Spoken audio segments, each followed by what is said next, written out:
കോൺഗ്രസ് പ്രതിഷേധങ്ങളെയും പ്രതിപക്ഷ നേതാവിനെയും കടന്നാക്രമിച്ച മന്ത്രിമാർ.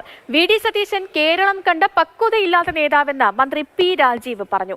ഈ പ്രതിഷേധം കൊണ്ട് എന്ത് ഗുണമാണ് ഉണ്ടായതെന്ന് മന്ത്രി വി. അബ്ദുറഹ്മാനും ചോദിച്ചു. എന്തിനാണ് ഈ വിയോജിപ്പെന്ന് മന്ത്രി കെ. രാജനും ചോദിക്കുന്നു. വി.ഡി. സതീശൻ വെറും ഡയലോഗ് സതീശനായി മാറിയെന്നാണ് മന്ത്രി മുഹമ്മദ് റിയാസ് പ്രതികരിച്ചത്.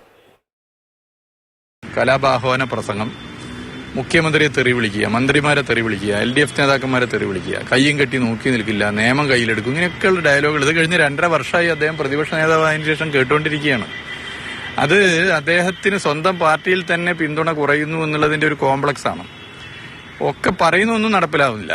അങ്ങനെ വിടില്ല, ഇങ്ങനെ വിടില്ല, അതൊക്കെ ഇല്ലേ. അപ്പൊ വെറും ഡയലോഗ് സതീശനായി വി.ഡി. സതീശൻ മാറുന്നു എന്നുള്ളതാണ് പൊതുവെ കാണാൻ പറ്റുന്നത്. കേരളം കണ്ട ഏറ്റവും ഒരു പക്വതയില്ലാത്ത പ്രതിപക്ഷ നേതാവാണ് ഇന്ന് ഈ പ്രശ്നങ്ങളിലെല്ലാം കാരണം.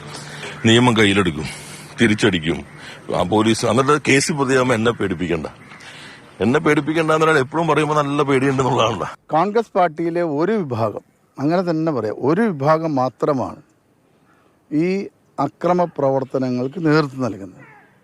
ഇതിനൊരു പ്രതിഷേധമായി നമുക്ക് കാണാൻ കഴിയില്ല.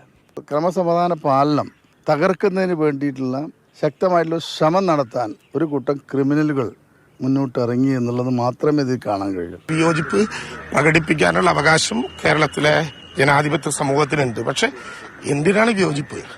ആര് പറഞ്ഞതാണ് വിയോജിപ്പ്? എന്തായിരുന്നു ആ വിയോജിപ്പിന്റെ കാരണം? എവിടെ നിന്നാണ് ഈ കരിങ്കൊടി സമരം ആരംഭിക്കുന്നത്? ഈ വലിയ ജനപിന്തുണയും പിന്നെ ഇടപെടലും കാണുമ്പോൾ എന്നാൽ ഒരു കലാപമായി കളയാം എന്നങ്ങ് തീരുമാനിക്കുന്നത് ജനം തിരിച്ചറിയുവാണ്.